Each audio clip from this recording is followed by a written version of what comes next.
ನಮಸ್ಕಾರ ಸರ್. ಗೌಡ್ರೆ, ನೀವೇನಿಲ್ಲಿ? ಜನ ಎಲ್ಲ ನಿಮ್ಮನ್ನ ಎಲ್ಲಿದ್ದಾರೆ ಅಂತ ಹುಡುಕ್ತಾ ಇದ್ದಾರೆ. ನೀವು ನೋಡಿದ್ರೆ ಇಲ್ಲೇ ಪ್ರತ್ಯಕ್ಷ ಆಗಿದ್ದೀರಾ. ತಪ್ಪು ಮಾಡಿದವ್ರು ಮರಿ ಆಗ್ತಾರೆ. ನಾನು ಯಾವ ತಪ್ಪು ಮಾಡಿಲ್ಲ ಅಂದಮೇಲೆ ನಾನು ಯಾಕೆ ಸರ್ ಬಚ್ಚಿಟ್ಕೋಬೇಕು? ನಿನ್ನೆ ರಾತ್ರಿನೇ ಬರುಮ ಅಂತ ಅಂದ್ಕೊಂಡಿದ್ದೋ ಸರ್. ಬೆಳಗಾನ ಏನೇನು ಬೆಳವಣಿಗೆ ಆದದ್ದು ನೋಡ್ಕೊಂಡು ಹೋಗುಮ ಅಂದ್ಬಿಟ್ಟು ಈಗ ಬಂದೋ. ಸರಿ, ಕುಂತ್ಕೊಳ್ಳಿ. ಬಲ.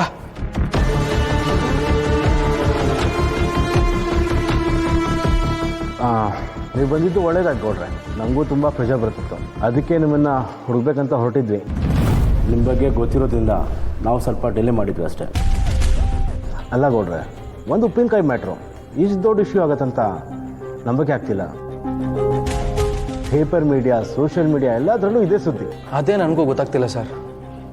ನಾವು ತುಂಬ ಅಂಗಡಿಗಳಿಗೆ ಡೆಲಿವರಿ ಕೊಟ್ಟಿದ್ದೀವಿ. ಯಾವ ಅಂಗಡಿಯಿಂದನೂ ಕಂಪ್ಲೇಂಟ್ ಇಲ್ಲ. ಬರೀ 2 ಅಂಗಡಿಗಳಿಂದ, ಅದು ನಾನು ಡೆಲಿವರಿ ಕೊಟ್ಟಿರೋ ಅಂಗಡಿಗಳಿಂದ ಮಾತ್ರ ಕಂಪ್ಲೇಂಟ್ ಬಂದಿರೋದು. ಇದನ್ನೆಲ್ಲ ನೋಡ್ತಿದ್ರೆ ಯಾರೋ ಬೇಕು ಅಂತಲೇ ಮಾಡ್ತಿದ್ದಾರೆ ಅನ್ನಿಸ್ತದೆ. ನನಗೂ ಅದೇ ಅನುಮಾನ ಗೌಡ್ರೆ.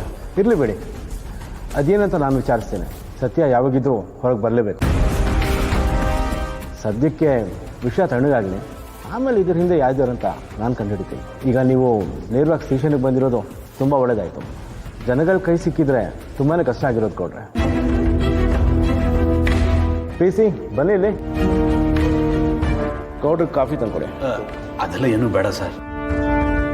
ಸಿದ್ದು, ಇನ್ನೂ ಧೈರ್ಯವಾಗಿರಲ್ಲ. ಭಾವನವ ನಾನು ಅದೇನಿದ್ದು ನೋಡ್ಕೋತೀವಿ. ಅಣ್ಣ, ಯಾಕಣ್ಣ ನನ್ನ ಜೀವನದಲ್ಲಿ ಹಿಂಗೆ ನಡೀತದೆ?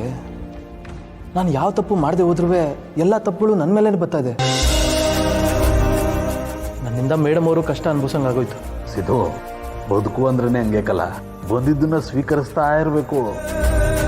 ಈಗ ಈ ಚಿನ್ನ ಅದಲ್ಲ, ಅದನ್ನ ನಾವು ಬೆಂಕಿಗೆ ಹಾಕಿದ್ರೆ ಅದ್ರ ಹೊಳಪೇನಾದರೂ ಕಮ್ಮಿ ಆದದೆ. ಹಂಗೆಯ ನೀನೇನು ತಪ್ಪು ಮಾಡಿಲ್ಲ ಅಂತ ಗೊತ್ತಾಗಿರೋದಕ್ಕೆ ಭಾವನವ ಇಷ್ಟು ಹೋರಾಟ ಮಾಡ್ತಾ ಇರೋದು. ಏನೂ ಆಗೋದಿಲ್ಲಕ್ಕಲ್ಲ, ಎಲ್ಲ ಒಳ್ಳೇದಾಯ್ತದೆ, ಆರಾಮಾಗಿರು. ಸರಿ ಅಣ್ಣ, ನಾನು ಇಲ್ಲೇ ಇರ್ತೀನಿ. ಮೊದಲು ನೀನು ಮೇಡಮ್ ಅವ್ರ ಹತ್ರಕ್ಕೆ ಹೋಗು. ಅವ್ರು ಸುಮ್ಮನೆ ಒಬ್ಬರೇ ಓಡಾಡ್ತಾ ಇರ್ತಾರೆ. ಸರಿ ಕಲ. ಸರಿ, ನಾನು ಬರ್ತೀನಿ. ಹುಷಾರ್ ಕಲ. ಓಕೆ.